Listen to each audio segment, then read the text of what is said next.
Welcome to the Cinemanda channel. This is a selection of the best historical films just for you. So let's go. Number 1. Cold Mountain, 2003. The film isn't new, but it still touched people's hearts to still days. The film Cold Mountain unfolds against the brutal backdrop of the American Civil War and tells a deeply human story about love, survival, and the long road home. At its heart is Eamon, a quiet, introspective Confederate soldier played by Jude Law. After being cruelly wounded in battle, he becomes disillusioned with the war and deserts the army, setting out on a perilous journey back to his hometown of Cold Mountain, North Carolina, and to Ada Monroe, the woman he loves. Ada, portrayed by Nicole Kidman, is a refined Southern woman who finds herself completely unprepared for the harsh realities of life after her father's death. Left alone on a struggling farm, she forced to adapt quickly or risk losing everything. Her transformation is shaped by Ruby Tues, resourceful drift played by Renee Zellweger, who teach her how to survive off the land. Their unlikely friendship becomes one of the emotional anchors of the film. Cold Mountain feels less like a traditional war movie and more like a meditation on what people hold onto when everything else falls apart.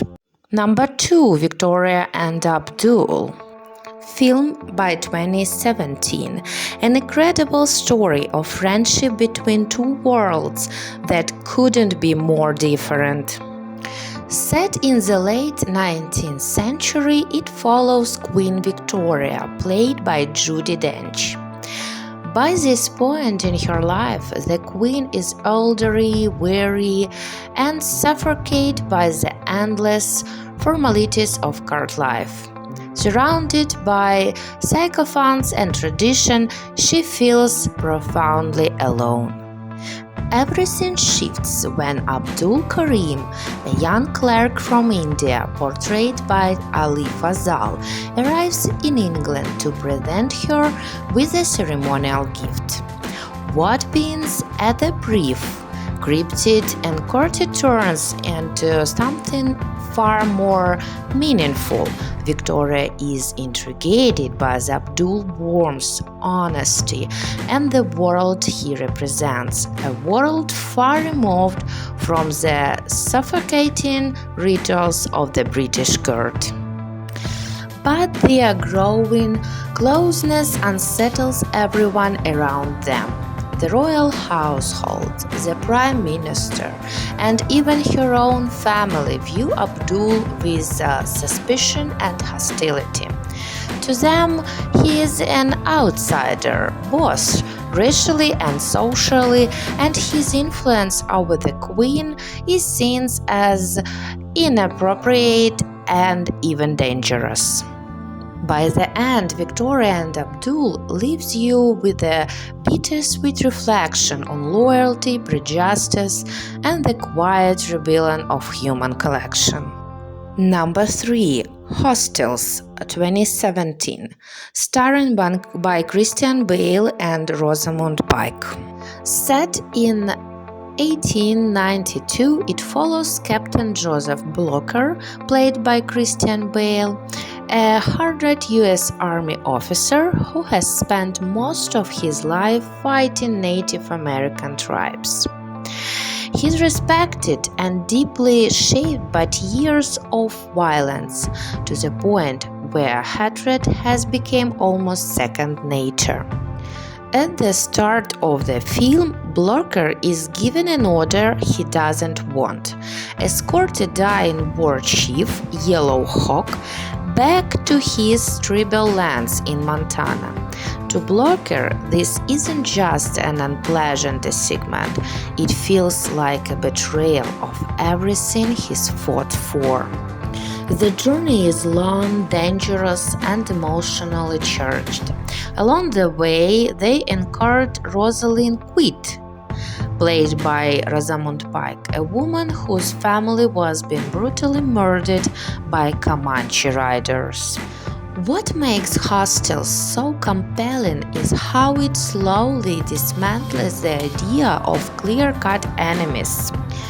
As they travel together through unforgiving landscapes, facing attacks, loss, and constant tension, the lines between us and them begin to blur. Blocker is forced to confront the reality that the violence he is taking part in isn't so different from the violence he condemns. Number 4. Mary Queen of Scots, 2018. A complete immersion in the history of ancient England. Mary Stuart returns to Scotland after years in France. She is young, determined, and full of belief that she can rule her country with dignity and independence. But reality, as always, proves harsher than ideals. From the very beginning, she finds herself surrounded by intrigue, suspicion, and political maneuvering. The Scottish lords are restless. They do not easily accept a strong queen, especially one with her own mind. Meanwhile, in England, Queen Elizabeth watched carefully. She is calculating and painfully aware that Mary has a legitimate claim to the English throne. 2 queens, 1 island. Such balance cannot last long. As Mary's personal life becomes entangled with her rules through marriage, betrayal, and scandal, her position weakens. Those around her begin to conspire, whisper, and ultimately act. History shows power does not forgive weakness. And so the story ends as many such stories do, not with triumph but with inevitability. Mary walks to her execution with dignity, like someone who understands that history has already made its decision. And finally, number 5, Killers of the Flower Moon, 2023. Another story about Native Americans, starring by Leonardo DiCaprio and Robert De Niro. Set in 1920s Oklahoma, the story revolves around the Osage Nation, a Native American community that became incredibly wealthy after oil was discovered on their land. On paper, it looks like a stroke of fortune. In reality, it turns into something far darker. At the center is Ernest Burkhart, played by Leonardo DiCaprio. He's not a mastermind, not even particularly sharp, more like a man who drifts wherever he's pushed. Ernest marries Molly Kiley, an Osage woman. Their relationship feels real. There is warmth there, even tenderness, but it's tangled in manipulation and greed from the very start. As members of Molly's family begin to die under suspicious circumstances, the pattern becomes impossible to ignore. What makes the film hit so hard is how ordinary it all looks on the surface. Life goes on. People attend gatherings, share meals, exchange pleasantries, while quietly and methodical murders are being carried out for control over oil wells. It's not house, it's systematic. By the end, Killers of the Flower Moon doesn't offer a sense of clean justice. Instead, it leaves you with a Layering weight, the understanding that this wasn't just a series of crimes, but a betrayal in everyday life carried out in plain sight. Subscribe to this channel to see more and left your comments. Thank you for watching and see you soon.